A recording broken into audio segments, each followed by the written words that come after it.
costless. Dahil, yung namumunga, yung tanim mo, naghati kami ng nag-harvest. Isang piraso, naghati kami ng nag-harvest. At least nakakain ka ng free at organic. Diba? Thank you, Lord. Kahit ganito lang. Sarap.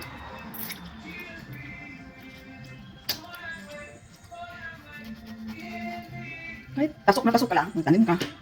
Huwag mo na isipin kung bubunga. Yan ano lang, darating din na, mamunga siya. Diba? Darating din na, mamunga siya. So yun, hindi ko ito inasahan. At saka mayroon pa akong pumilo, diba? Yan.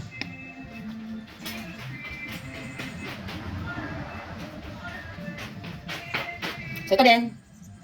Diba? Hindi ko ito binili. Dahil, dahil, yung tanim mo, hindi mo inasahan na mamunga. So diba?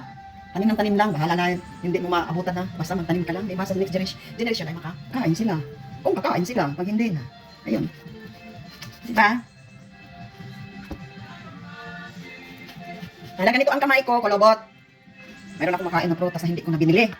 Ang mahal pa naman itong, diba no? At hindi ka pa sigurado na matamis. So sigurado na matamis. So yun. Diba?